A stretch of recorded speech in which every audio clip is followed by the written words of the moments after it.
നബി മുഹമ്മദ് മുസ്തഫ സല്ലല്ലാഹു അലൈഹി വസല്ലമ തങ്ങൾ പറയുകയാ, ആ താഴെ വീണ ഭക്ഷണം നീ നിസാരമായി കാണരുത്. അങ്ങനെ നീ അല്ലാഹു ചെയ്ത ഒരു നിഅമത്ത്, അല്ലാഹു ചെയ്ത നിഅമത്താണടാ ഭക്ഷണം നിനക്ക് തന്നത്.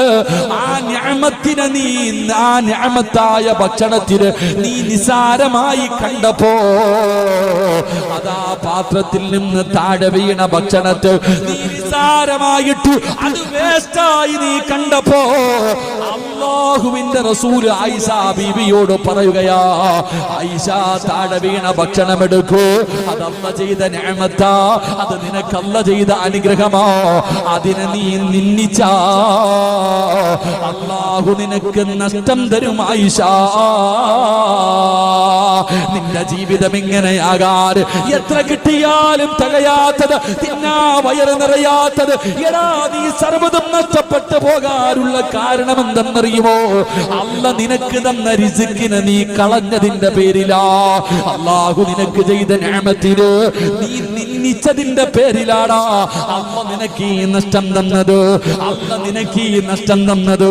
താഴെ വീണ ഭക്ഷണം എടുത്ത് കഴിക്കാൻ നീ നിന്റെ ഭാര്യയോട് പറഞ്ഞിട്ടുണ്ടോ? നിന്റെ മക്കളെ നീ പഠിപ്പിച്ചിട്ടുണ്ടോ? വാരിക്കളയുകയല്ലേ. എത്ര ഭക്ഷണമാ വാരിക്കളയുന്നത്? ആ കളഞ്ഞത് നന്ദികേടായിരുന്നടാ. ആ നന്ദികേട് കാണിച്ചത് കൊണ്ടാ അല്ലാഹു നിന്നെ ഇല്ലാതാക്കിയത്. അല്ലാഹു നീ നന്ദികേട് കാണിച്ചത് കൊണ്ടാണ് റബ്ബ് തരുന്നത് നിർത്തിക്കളഞ്ഞത്. അല്ലാഹു തന്ന ബർക്കത്ത് തിരിച്ചെടുത്തത് നിന്റെ നാശത്തിന് കാരണമാ. ഇത് ഞാൻ പറഞ്ഞതല്ല, മുത്തുനബിയാണ് കരഞ്ഞുകൊണ്ട് ആയിഷയോട് പറഞ്ഞു, ആയിഷ എടുത്ത് കടിക്ക ആയിഷ, ഇല്ലെങ്കിൽ അല്ലാഹു നിന്നെ വെറുതെ വിടൂല. എന്റെ പ്രിയമുള്ളവരെ, ഞാനും നിങ്ങളും എത്ര ഭക്ഷണത്തെയാണ് നിന്ദിച്ചു കളഞ്ഞത്. താഴെ വീണ ഭാര്യയും മക്കൾ ഒരുമിച്ചിരുന്നു ഭക്ഷണം കഴിക്കുമ്പോ ആ താഴെ വീണ ഭക്ഷണം അല്ലാഹു നിനക്ക് ചെയ്ത നിഅമത്തല്ലേ? ഒരു നേരത്തിന് അന്നത്തിന് വകയില്ലാതെ എത്ര പേര് കഷ്ടപ്പെടുന്നു ലോകത്ത്, എത്ര പേര് കഷ്ടപ്പെടുന്നു. ആ സമയത്ത് താഴെ വീണത് നീ നിന്ദിച്ചപ്പോ നിന്റെ ജീവിതത്തിൽ ഐശ്വര്യം അല്ലാഹു തിരിച്ചെടുത്തു. അല്ലാഹു കാത്തിരക്ഷിക്കുമാറാകട്ടെ, അല്ലാഹു കാത്തിരക്ഷിക്കുമാറാകട്ടെ.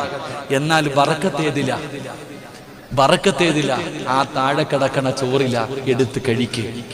ആ താഴെ വീണ ഭക്ഷണം ഇടത് കൈകൊണ്ട് വൃത്തിയാക്കിയിട്ട് നീ കഴിക്ക്. അല്ലാഹു നിനക്ക് ബറക്കത്ത് തരും, അല്ലാഹു നിനക്ക് അഭിവൃദ്ധി തരും, അല്ലാഹുവിന്റെ സഹായം നിനക്ക് ലഭിക്കുമെന്ന് ആദരവായ പ്രവാചകൻ നബി മുഹമ്മദ് മുസ്തഫ.